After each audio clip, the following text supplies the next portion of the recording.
The government has won the FDI battle in Parliament, but does it mean a big boost to the government's economic agenda? Who better than Dr. Montek Singh Ahluwalia, Deputy Chairperson of the Planning Commission, to talk all about it. Dr. Ahluwalia, many thanks for sparing time to talk to us on NDTV. Pleasure. Firstly, congratulations on having won that vote. What does it really mean for the overall economic agenda, the fact that the government can possibly now push forward more tough decisions? Well, I think the government always had an agenda of moving a lot of things, but I do think that the vote in Parliament sends a very good signal because, you know, many people tended to think that the fact that we have, if you like, a disputatious politics might make it difficult to actually take decisions. I thought the debate was very good, the quality of the debate was very good, and I think the way things came out, I mean, it gave a clear signal, at least to investors, that underneath all the debate, which is a part of democratic politics, things do move forward. And I think that certainly will be viewed, and I think it should be viewed very positively. Now, there are many other things we have to do.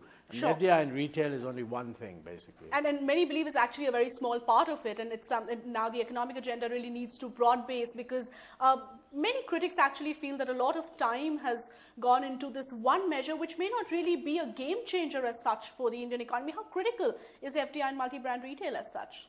Well, you know, first of all, I don't think a lot of government's time has necessarily gone into it. I mean, an appropriate amount has. Government has also been doing a lot of other things.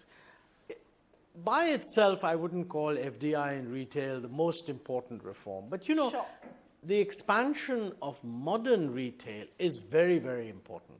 Right. Because I think we had a retail system with far too many layers. Consumers didn't benefit. Farmers didn't benefit. The whole wholesale retail chain needed to be modernized. Now, that modernization is done by modern Indian retail, which has been there for a long time. FDI was an additional spurt for that modernization. And I think the whole world expected to see it happen. You know, part of the reason why it received so much attention was it seemed to be a kind of a symbol as if India is against FDI. Okay. And I think, first of all, that wasn't the case. And even in Parliament, I mean, many opposition members clarified that they just have reservations about FDI and retail. In retail, but not about FDI FDI as in such. general, but which you is thought good. That was sending the signal to foreign investors that India is opposed to FDI per se? I would hope that's certainly a message that did come out, and I'm sure that foreign investors read it. You know, you've got to remember that when things are going badly, many people badmouth you for many reasons. And I think people were looking at the fact that there's a hold-up on FDI and retail and asking questions. I mean, are you afraid of foreign direct investment? Are you afraid of MNCs? And I think the message that went out from this outcome in Parliament is that not only are we not afraid of MNCs, but even on FDI and retail, which I think needed to be done, in the end, Parliament got it done after a very good and very exciting debate in both houses. Indeed, a very exciting debate, but many of the critics would still question that this is not really a victory of the policy as such, but simply management of politics. What would you say to those? Because it's only about managing numbers. No, I think, look, the essence of Parliament is, can you mobilize the numbers? So if you were to start trying to judge the sense of Parliament, and ignore the numbers, then you have to do a much deeper analysis. I feel that what the debate showed was a very clear appreciation. What is it that the government is looking for in this area? Sure. I believe that people who watched the debate would have said that the government brought out all its points very clearly. And the fact that many states have actually wanted it suggests that those states that want to have FDI and retail should be allowed that option. And I think all those points came across quite well. So I do call it, I mean, it's a victory on an issue. It's a victory nonetheless, and something that is absolutely commendable that the government has managed that victory. But at the same time, the fact that such a large number actually voted against it also raises questions as to whether the government has been able to convince not just parliamentarians, but the people at large about the benefits of FDI and multi-brand retail. You know, it's the essence of Parliament that Parliament is parliamentary democracy is inherently an adversarial form of government. So you shouldn't be too worried that lots of people would. You know, we're not the kind of democracy where 99% vote on one side. Sure.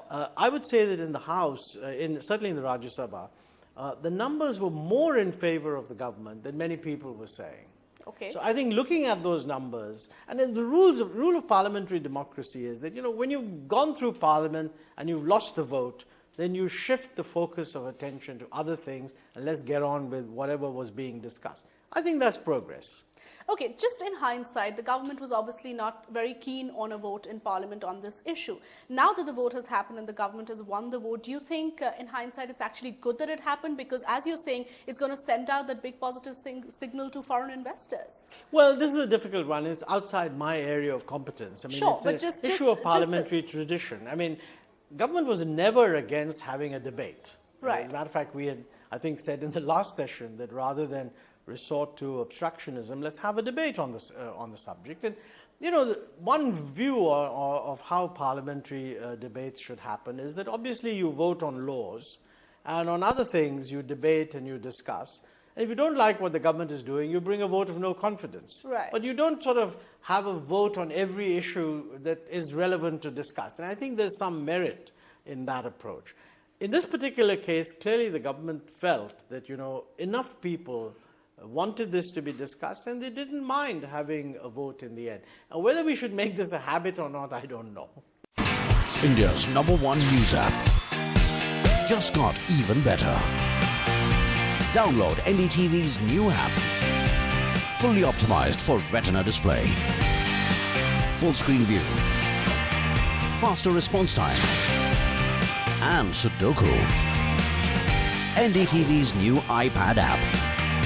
Download now.